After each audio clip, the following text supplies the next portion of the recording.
noite. A análise, eu acho que foram dois tempos. Eu acho que a análise da equipe foram dois tempos distintos, né?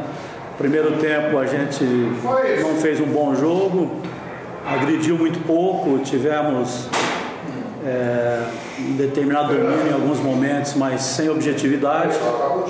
Jogamos na verdade errado, porque o forte nosso é jogar pelas laterais como fizemos no segundo tempo. Insistimos muito por dentro, demos um contra-ataque para o adversário, embora o adversário tenha chegado uma vez com perigo num lance chutado para frente, pegou a nossa defesa em linha e o Hermes acabou fazendo uma defesa muito boa. E no finalzinho que a gente teve uma grande chance com o Danilo, mas na verdade no primeiro tempo a gente não jogou, quer dizer que não jogou errado. No segundo tempo a gente corrigiu, abrimos o Clebinho, fixamos o Clebinho do lado esquerdo para fazer as jogadas com o Bruno, né? Deixamos o Oziel no mano a mano aqui, porque o Oziel estava ganhando todas as jogadas no primeiro tempo, o Oziel ganhou do lateral. Então a gente concentrou o jogo para a esquerda para o Oziel ficar no mano a mano aqui. E aí sim o time funcionou bem melhor do que o primeiro tempo, criamos várias situações e não convertemos. Então eu acho que nós pagamos no segundo tempo pela falta de pontaria, porque nós poderíamos ter feito o gol e ter vencido, pelo que foi o segundo tempo. O primeiro tempo não, foi equilibrado, eles tiveram um chute fora da área, uma boa defesa do Hermes, nós tivemos uma grande chance com o Danilo, que o goleiro também defendeu.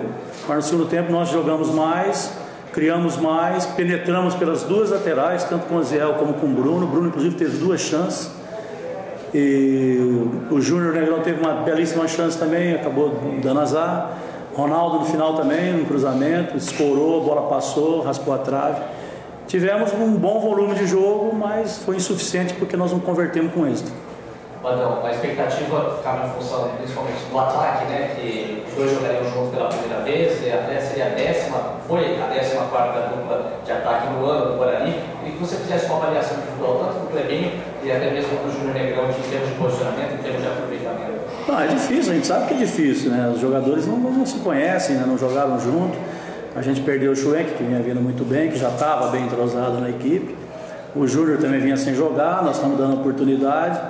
E o Clebinho voltou hoje, quer dizer, voltou o jogo passado, jogou um pouco, hoje entrou jogando, mas é um jogador que faz muito tempo que não joga. E os dois juntos nunca jogaram, então tem essa dificuldade, poderia ter dado certo como não deu.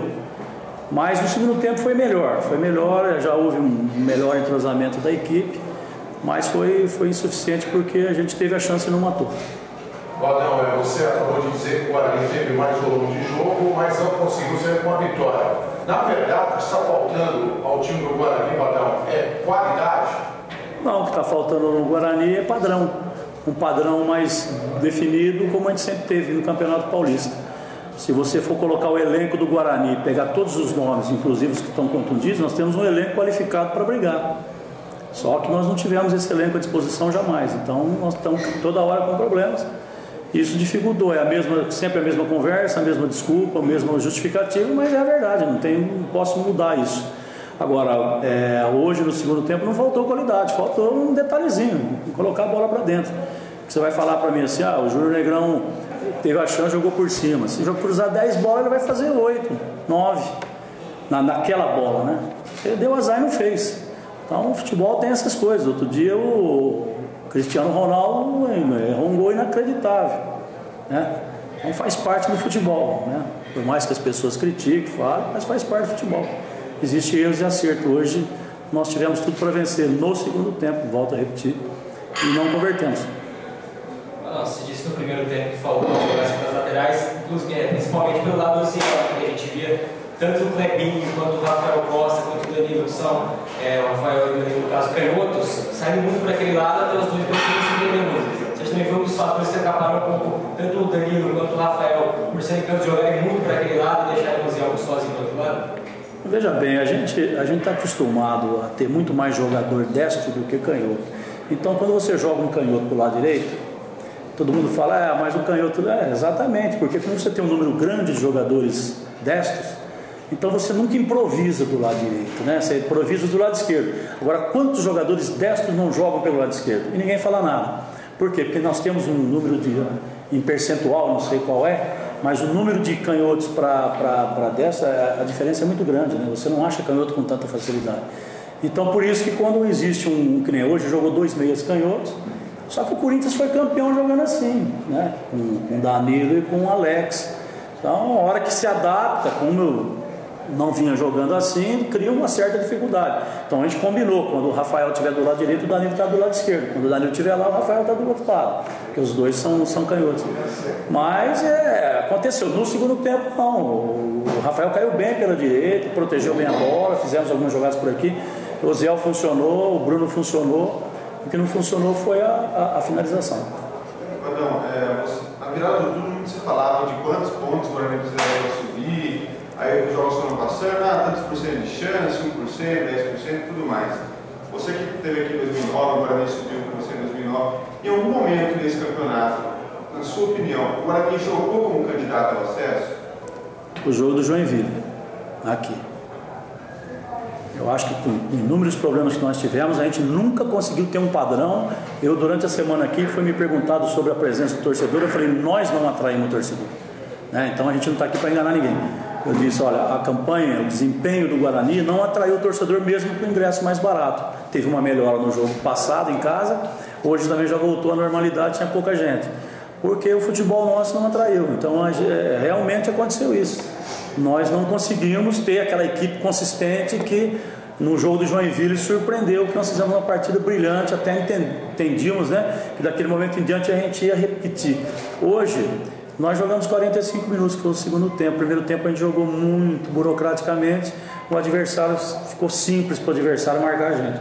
Então eu acho que a sua pergunta ela é correta, porque o nosso desempenho ele não foi um desempenho para chegar. Não interessa os problemas, não interessa o justificativo, mas nós não tivemos desempenho de chegada. A não ser, não vou dizer só que foi no jogo do Joinville. Nós pegamos o Ceará aqui no começo do campeonato, fizemos uma partida muito boa, tivemos algumas boas partidas, mas na totalidade, se você contar aí, nós estamos aí com 30 e tantas partidas aí jogadas, nós jogamos muito pouco em relação ao número de partidas que nós tivemos. A tua avaliação sobre quem? Eu gostei. Ele entrou com desenvoltura num momento difícil, porque estava o time bem congestionado atrás, e ele entrou. Ele é um jogador que originalmente era meia, joga também de meia, mas também joga como segundo volante. Ele é um jogador muito técnico, né? Como segundo volante, obviamente que vai trazer essa bola com qualidade. Como meia é um jogador que organiza muito bem. E tem uma coisa que hoje acabou não acontecendo, até pelo não sobrou nenhuma oportunidade, ele finaliza muito bem. Ele tem um chute de meia distância muito bom, inclusive também cobra a falta. Então é um jogador que, embora seja jovem, é um jogador que pode ajudar bastante. Tá bom, obrigado. Eu queria que você falasse, você sempre elogiou a defesa, sempre colocou a defesa, mesmo quando ela vinha sendo criticada e questionada. E os números mostram que é a melhor defesa lá do Vitória. E o ataque é o quinto pior, só ganha, aliás, nos 4 últimos, os 4 da zona de rebaixamento. Você acha que, de fato, os números mostram que o Guarani, isso mais ou menos, que o Guarani não jogou para subir, enfim, é um time que se defende muito bem, toma poucos gols, mas não consegue ganhar, não consegue guardar os gols, é mais ou menos isso? Não, exatamente isso, porque se você for pegar, agora que nós estamos tendo uma sequência na defesa, né? O Leone machucou e tal, o Neto machucou, e aí o Fernando entrou bem, e com o Arroz já tinham jogado junto e a coisa entrosou. E a defesa vinha sendo, mesmo no momento de crítica, eu sempre defendi a defesa, porque o meu problema nunca foi a defesa. Nós nunca tivemos problema, desde o Paulistão, nós nunca tivemos problema na defesa. O que nós temos é um desequilíbrio entre a defesa e o ataque. Agora, se você for pegar o nosso ataque, ele mudou o tempo inteirinho, você vê. Hoje ninguém me pergunta do Cleito do Domingos, ninguém me pergunta do Renato, né? Foram jogadores que foram contratados para jogar quando o Fumagalli estava machucado, que estão fora, né? Então foi tantas mudanças do meio para frente que a gente não conseguiu achar um time que primeira coisa, que marcasse pressão, que fizesse pressão no adversário para roubar essa bola mais próxima do ataque, do gol do adversário, que era uma coisa que a gente tinha de sobra no Campeonato Paulista, né? O Fabinho abafava, o Bruno Mendes abafava, o Fumagalli, enfim, a nossa equipe estava muito bem entrosada no sentido de marcar pressão. A gente hoje tem dificuldade para marcar pressão, porque muda constantemente o estilo dos jogadores. Então a gente não consegue ter um padrão. Então, do meio para frente, a gente teve inúmeros problemas. Quando a gente encaixou com o Schwenk, que estava fazendo os gols, que vinha vindo bem, acabou também se contundindo. Então, nós passamos uma boa parte do campeonato sem os jogadores de velocidade. Tivemos que improvisar o Cleito Domingos como segundo atacante, porque o Clebinho estava machucado, o Robinho não conseguiu jogar, né? E o Rafael, agora que chegou de São Paulo, acabou também se machucando. Então nós passamos um momento do campeonato em que a gente não tinha jogador de velocidade. Então o ataque também, eu vou dar 1000 justificativas, não estou aqui defendendo o jogador. Nós temos elenco para ter um desempenho melhor ofensivo, só que não tivemos em virtude dos problemas. E a defesa foi um setor que jamais me preocupou, nem a defesa nem os volantes. Sempre foi do meio para frente.